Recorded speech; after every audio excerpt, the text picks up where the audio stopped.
Hello everyone. Today we will discuss about some basic accounting terms. First is discount. Discount क्या होता है? It is the rebate or an allowance given by the seller to the buyer.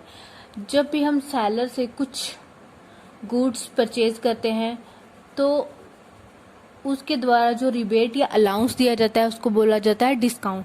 Like S 100 रुपए की कोई चीज है, अगर वो हमें 90 रुपए में देता है तो वो 10 रुपए क्या बना जाएगा? डिस्काउंट.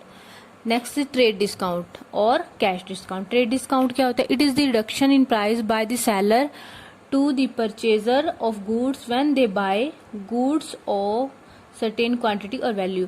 मतलब कि सेलर द्वारा जो परचेजर होता है अगर वो कुछ वस्तुएं खरीदता है एक सर्टेन अमाउंट में तो उसको बोला जाएगा ट्रेड डिस्काउंट. लाइक एज वो 100 पेन खरीदता है तो 100 पेन खरीदने पे अगर उसे 10% डिस्काउंट मिला जाता है, यानी कि 10 रुपए पर पीस है, वो 100 पीस खरीदना चाहता है तो उसे 10% डिस्काउंट मतलब कि वो उसे 9 रुपए में एक पीस पड़ेगा, उसको बोला जाता है ट्रेड डिस्काउंट. मतलब कि वो एक स्पेसिफिक क्वांटिटी खरीदना चाहता है तो उसके लिए जो सेलर उसे डिस्काउंट देगा वो बोला जाएगा trade discount. Next is cash discount. Cash discount क्या होता है? It is the discount is allow by timely payment of due amount. It is always recorded in books of account. मतलब कि कैश डिस्काउंट उसे बोला जाता है जो हम टाइमली पेमेंट के लिए करते हैं. लाइक एज मैं सेलर हूँ और मुझे अपना सामान देना है बट मुझे टाइमली पेमेंट चाहिए, कैश टाइमली पेमेंट कहीं चाहिए.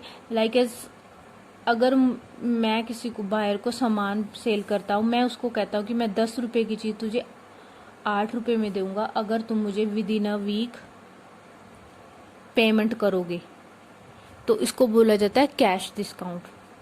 Next is bad debts. Bad debts क्या होता है? It is the amount that has become irrecoverable from a debtor. Last video में भी हमने पढ़ा था डेटर्स किस होता है? देने वाला, जिससे हमें पैसा मिलने वाला बट अभी मिला नहीं है.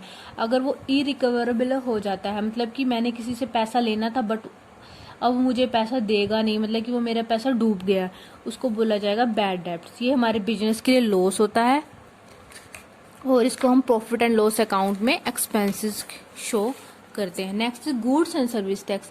गुड्स एंड सर्विस टैक्स किसको बोला जाता है? जीएसटी, इसकी short form. All indirect taxes like excise duty, sales tax, VAT tax, service tax, ये सभी इसमें इंक्लूड होते हैं. Have been merge into a single tax. ये सभी टैक्स इसमें इंक्लूड होते हैं, इसको बोला जाता है GST. GST is paid eight the time of purchase.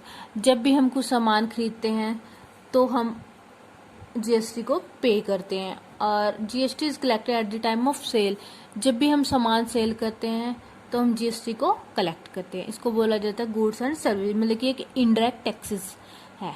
जब भी हम वस्तुएं खरीदते हैं या बेचते हैं ये तब लगाया जाता है. Next is entity. क्या होता है entity? It means an economic unit which perform economic activity.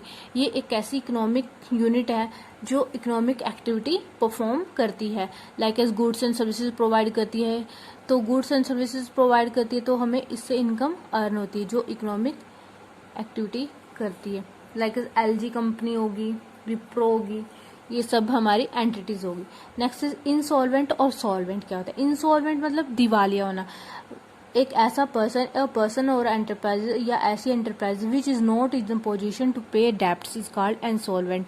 जो अपने डेप्ट्स को पे नहीं कर सकती उसको बोला जाता है इंसॉल्वेंट, मतलब कि दिवालिया हो गया. Next is solvent. Solvent a person और enterprise which is a position to pay its debts is called solvent. Solvent वो एक ऐसा पर्सन या enterprise which is a position to pay its debt, जो अपने डेट्स को पे कर सकती है, उसको बोला जाएगा solvent. Thank you everyone. Please like and subscribe my video.